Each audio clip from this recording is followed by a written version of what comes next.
새벽기도에 나오신 성도 여러분을 예수님의 이름으로 환영합니다. 먼저 5월의 암송 구절입니다. 여호와께서 집을 세우지 아니하시면 세우는 자의 수고가 헛되며 여호와께서 성을 지키지 아니하시면 파수꾼의 깨어있음이 헛되도다. 시편 127편 1절 말씀. 아멘. 마음 모아 샘물의 기도를 하나님께 드립니다. 먼저 우리의 믿음을 고백합니다. 하나님은 우리의 피난처시요 힘이시니 환난 중에 만날 큰 도움이시라. 아멘. 하나님 아버지, 주님은 우리의 구원과 도움이십니다. 매일의 삶 가운데 우리를 보호하시고 어려운 일을 만날 때 능히 이겨낼 힘과 지혜를 주시는 하나님을 찬양합니다. 세상보다 크신 하나님을 신뢰하오니 환난 가운데 우리를 건져주시고 세상을 두려워하지 않는 믿음을 주옵소서. 예배와 교회를 위해 기도합니다. 우리 주 하나님이여, 영광과 존귀와 권능을 받으시는 것이 합당하오니. 아멘. 우리 예배를 받으시기 합당하신 하나님, 온 마음과 정성을 다해 하나님을 예배하게 하옵소서. 우리의 모든 예배 가운데 주님을 향한 고백과 기쁨이 넘치도록 성령 하나님 임재하여 주옵소서. 가정과 목장을 위해 기도합니다. 여호와께서 집을 세우지 아니하시면 세우는 자의 수고가 헛되며. 아멘. 하나님 아버지, 샘물의 가정마다 하나님의 사랑과 교훈이 넘치도록 하나님께서 가장이 되어 주옵소서. 목자들을 위해 기도합니다. 예수님을 닮은 목자의 삶과 헌신을 통해 목원들이 예수님을 만나게 하여 주옵소서. 힘들고 어려울 때면 말씀과 기도를 통해 우리의 참된 목자이신 예수님 안에서 위로를 얻는 목자들이 되게 하여 주옵소서. 샘물 성도들을 위해 기도합니다. 그러나 내가 가는 길을 그가 아시나니 그가 나를 단련하신 후에는 내가 순금같이 되어 나오리라. 아멘. 사랑과 긍휼의 마음으로 우리를 돌보시는 주님, 마음의 근심과 육체의 질병으로 고통 가운데 있는 성도와 그 가족들을 위로하여 주옵소서. 광야 가운데 있는 성도들에게 하나님의 임재와 은혜가 충만히 경험되게 하시고 어려움 중에 있는 이웃에게도 그 은혜를 끼치게 하옵소서. 나라와 선교를 위해 기도합니다. 소망 중에 즐거워하며 환난 중에 참으며 기도에 항상 힘쓰며. 아멘.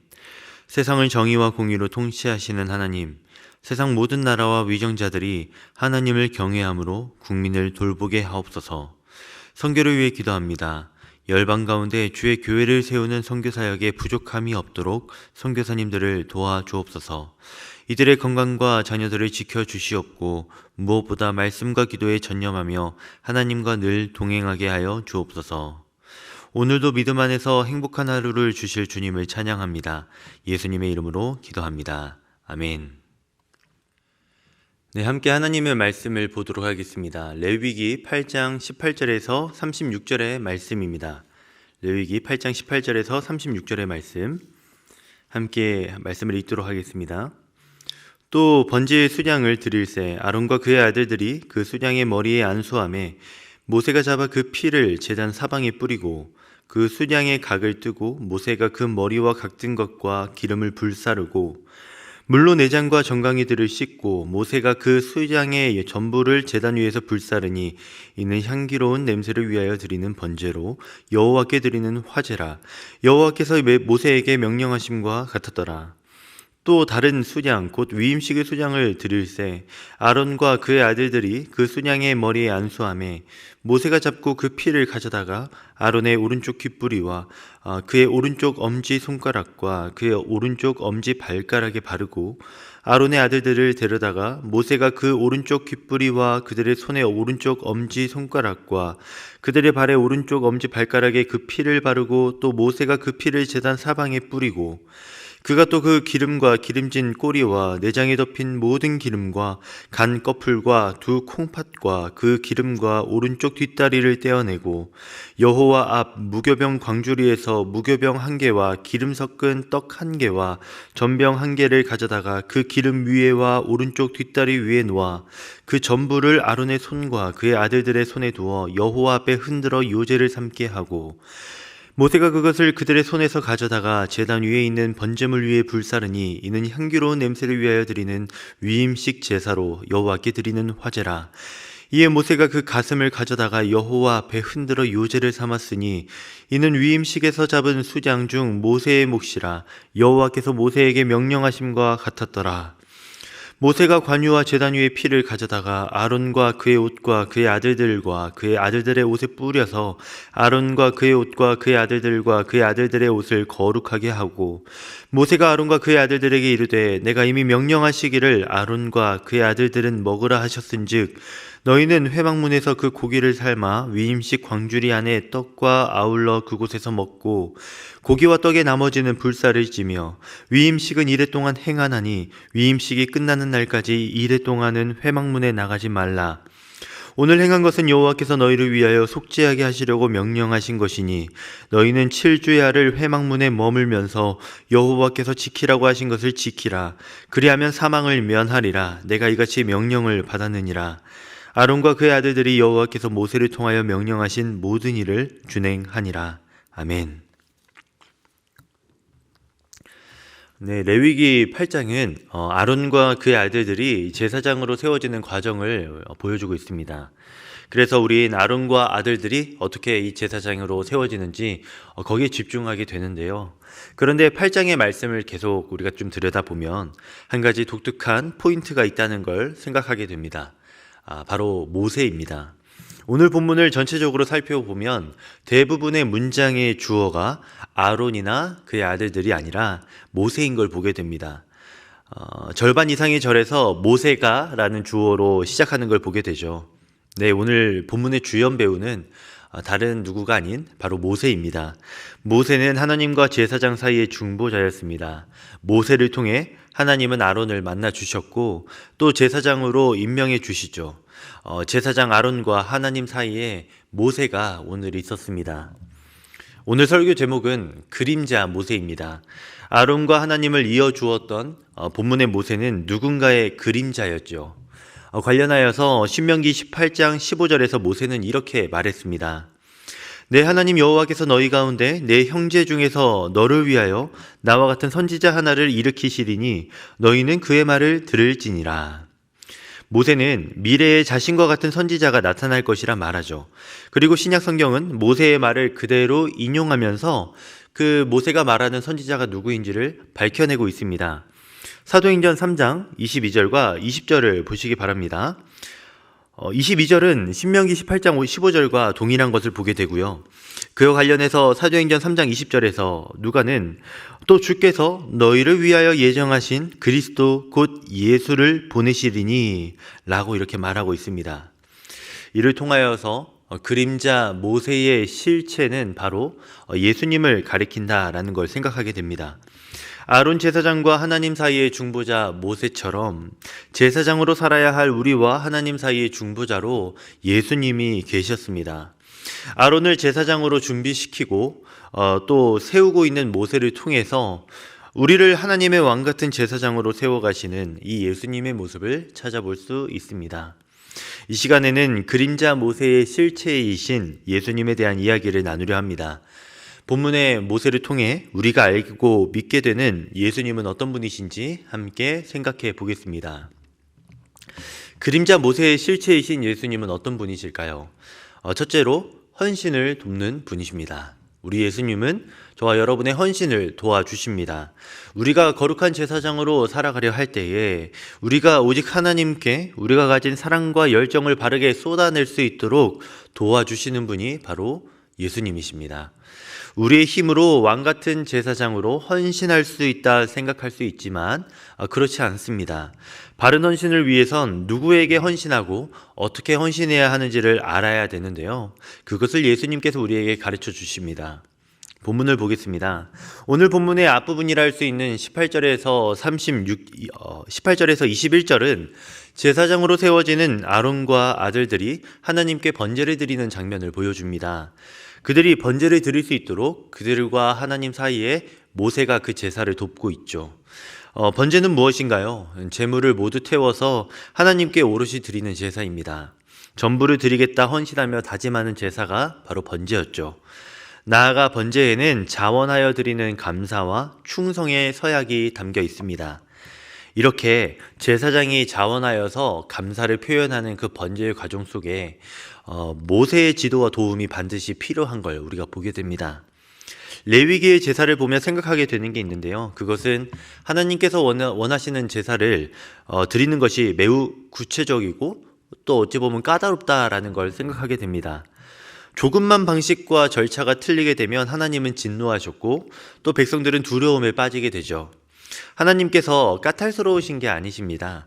그만큼 하나님께서 거룩하고 구별된 분이시기 때문에 죄로 오염된 백성들은 하나님께 다가가는데 조심해야 했고 또 철저하게 정결하게 행동해야 했던 것이죠. 모세는 백성들을 위해 백성이 하나님께 다가갈 수 있는 방법을 하나님께 자세히 듣고 세세히 기억했다가 기록하고 들려줍니다. 모세 덕분에 백성들은 죄를 용서받을 수 있었고 하나님 보시기에 바른 헌신도 가능했던 것이죠. 성도 여러분, 열심히 하는 헌신보다 잘하는 헌신이 더 중요합니다. 군대에서 어리버리한 이 이등병 시절에 선임들에게 매일 들었던 말이 있는데요. 열심히 하겠다 하지 말고 잘해라 라는 말을 정말 많이 들었습니다. 군에서만 아니라 사회에서도 이런 말을 우리가 종종 듣게 됩니다. 세상도 방향을 잃은 그릇된 열심이 오히려 독이 된다는 걸 잘 알고 있습니다. 마찬가지입니다. 열심히 하는 헌신보다도 잘하는 헌신이 더 중요합니다. 자기 중심적인 결단과 몰입보다는 정말 하나님께서 원하시는 헌신이 무엇인지 정확히 알고 그대로 행하는 자세가 필요합니다. 우리의 헌신이 하나님께서 보시기에 기쁨이 되는 헌신이 되도록 예수님이 모세와 같이 우리를 도와주고 계십니다. 하나님 아버지께 늘 기쁨이 되셨던 예수님의 삶과 또 그분의 말씀을 따라 우리가 헌신하는 겁니다. 특별히 로마서 6장 5절에서는 의에 대하여 살기 위해 죄에 대하여 죽어야 된다 말하죠. 자신의 죄를 동물에게 전가해 그 동물을 전부 불태움으로 의로운 제사장직을 수행할 수 있었던 것처럼 우리를 위해 예수님이 우리의 죄를 전부 짊어지신 희생제물이 되어 주셨습니다.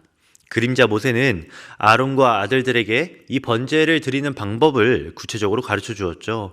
그러나 그림자의 실체 예수님은 저와 여러분이 왕같은 거룩하고 또 의로운 제사장이 될 수 있도록 번제의 방법을 가르쳐 주실 뿐만이 아니라 친히 번제의 희생 제물이 되어 주셨습니다.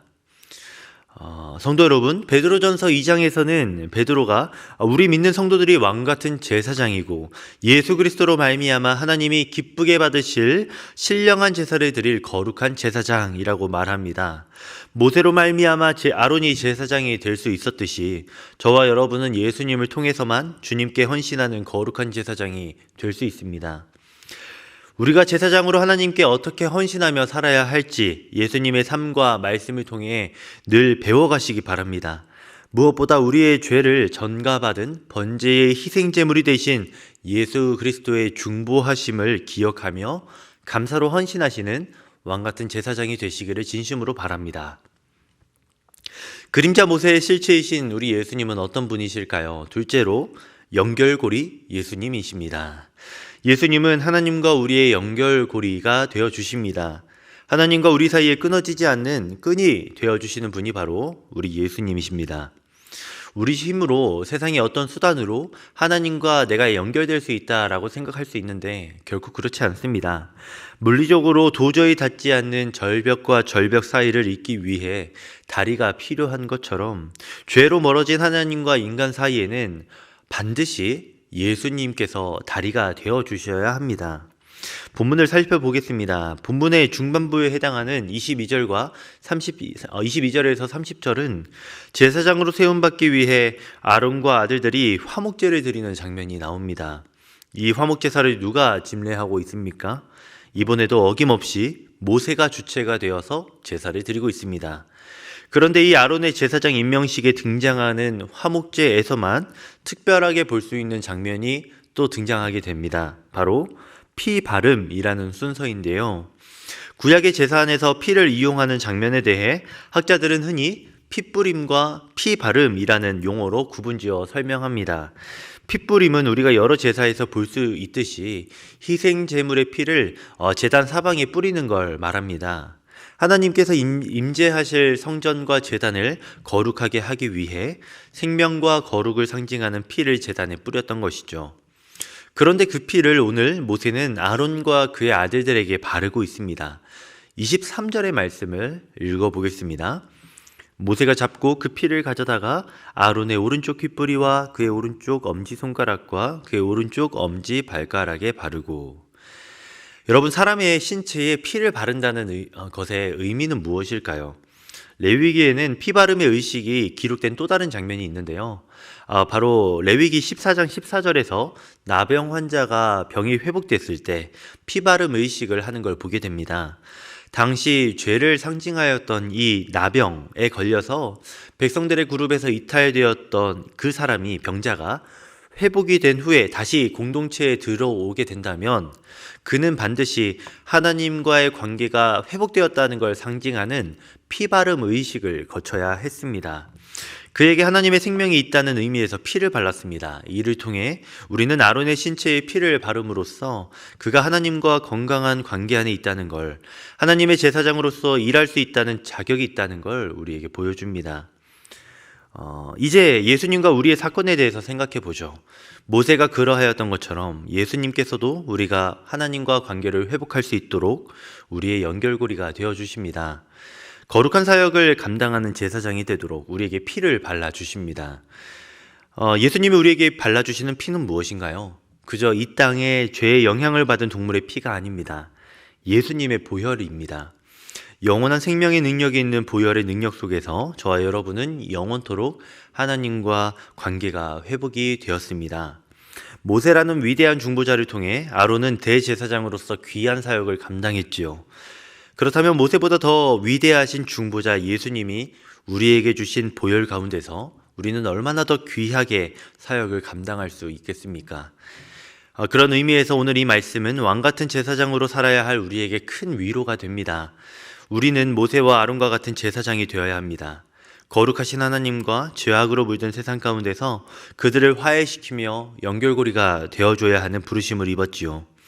세상이 하나님을 볼 수 있도록, 하나님을 두려워할 수 있도록 하여 하나님께로 그들을 인도해내는 하나님의 제사장이 되어야 합니다. 그런 귀한 사역을 감당할 우리에겐 예수님께서 우리에게 주신 하나님과의 든든한 관계가 있습니다. 언제나 하나님의 보호를 받는 백성이자 자녀인 저와 여러분은 제사장으로서 사역을 능히 감당할 수 있을 겁니다. 어제는 비록 비실되었어도 내일은 더 귀하게 쓰임받을 것입니다. 이런 위로와 용기를 우리가 예수님 안에서 얻게 되죠. 하나님과 나의 연결고리가 되어주신 예수님 안에서 말입니다. 성도 여러분, 이 말씀을 마음에 품고 위로를 얻으시기 바랍니다. 예수님을 의지해서 왕같은 제사장이 되어 세상과 하나님을 화해시키시기 바랍니다. 이제 마지막입니다. 그림자 모세의 실체, 예수님은 어떤 분이실까요? 세 번째로 힘주시는 예수님입니다. 예수님은 지친 우리에게 힘을 주십니다. 우리가 조금씩 거룩하여지는 성화의 과정 속에서 함께 하시며 힘을 북돋아 주시는 분, 그분이 바로 예수님이십니다. 본문을 살펴보겠습니다. 본문의 후반부인 31절에서 36절을 보면 모세의 명령조와 같은 권면이 있습니다. 이 간단히 요약하면 이래 동안 화목제물을 거룩한 곳에서 먹어야 한다는 겁니다. 아론과 제사장은 7일 동안 화목제사를 매일 드리면서 화목제사에 남은 제물만을 먹어야 했습니다. 그러면서 몸과 마음을 조금씩 정결하게 만들어가며 제사장의 자세를 기억했을 겁니다. 7이란 숫자는 우리가 잘 알듯 완전한 숫자입니다. 여기서는 평생이라 할 수 있겠네요. 아론과 아들들은 7일을 보내며 화목제물에 남은 고기를 먹으며 그런 생각을 했을 겁니다. 나의 평생의 기업, 나의 평생의 분깃은 오직 하나님으로부터 오는구나. 하나님께서 주셔야만 내가 먹고 살 수 있구나 라는 걸 생각했을 겁니다. 아론과 아들들이 제사장으로서 이렇게 성장하는 일련의 과정 속에 모세가 또 있었습니다. 제사를 드려주고 그들이 다른 유혹에 빠지고 또 지쳐 낙심할 때에 응원해주고 중보해주며 함께해 주었던 그 사람이 바로 그들의 형제였던 모세였습니다. 우리 예수님도 그러합니다. 하나님의 백성인 우리도 제사장으로 부름받았습니다. 그리고 거룩한 제사장으로 성장해가는 과정 속에 있었습니다. 우린 평생에 하나님께서 계획하신 그 시간 동안에 우리는 하나님의 직분을 수행하는 왕같은 제사장으로 성장해 가게 됩니다. 사람은 한순간에 자신을 더럽힐 수 있지만 정결하게 되고 부정함을 제거하는 데에는 반드시 시간이 필요합니다. 그리고 그 시간 가운데 우리의 형제 예수님이 함께 동행하여 주십니다. 이 말씀이 우리에게 주는 위로가 무엇인가요? 예수님은 우리의 든든한 치어리더가 되어주신다는 겁니다. 몇몇 대학의 치어리더 팀들을 보면 우렁찬 목소리와 자신감 있는 표정과 군무로 학생들을 막 힘을 불어 넣어주지 않습니까? 우리 예수님께서도 그러신다는 거죠. 자신의 생명을 다해, 자신의 권세를 다해 오늘도 우리를 위해 중보하시며 함께 하신다는 겁니다. 그러니 모세와 대학의 치어리더들과는 비교할 수 없는 예수님이 우리에게 있으니 지금 우리는 오늘의 내 모습을 보며 지치고 쓰러지고 또 실망할 수 있어도 다시 또 희망을 갖고 일어나게 되는 겁니다. 말씀을 맺습니다. 성도 여러분, 하나님과 제사장 사이에 하나님의 사람 모세가 있어 주었던 것처럼 하나님과 저와 여러분 사이에는 하나님이신 예수님이 함께 있어 주십니다. 저와 여러분이 하나님의 귀한 일꾼이 될 수 있도록 우리의 헌신을 도와주도록 우리를 헌신을 도와주시고 하나님과의 연결고리가 되어주시며 또 끝까지 힘을 주시는 분이 바로 우리 예수님이십니다. 그 예수님, 모세와는 비교되지 않는 하나님의 아들이 저와 여러분을 도와주며 함께 하고 계십니다. 그러니 여러분, 예수님 안에서 힘내시기 바랍니다. 예수님 안에서 용기를 내시고 오늘 하루 왕같은 제사장으로 세상과 하나님을 화해시키시는 그 직분을 감당하시기를 진심으로 바랍니다. 함께 기도하겠습니다. 이 시간에 기도할 때에 왕같은 제사장의 직분을 감당할 수 있도록 우리를 도우시는 예수님을 기억하는 오늘 하루 되게 하여 달라고 이 시간 함께 기도하도록 하겠습니다. 기도하겠습니다.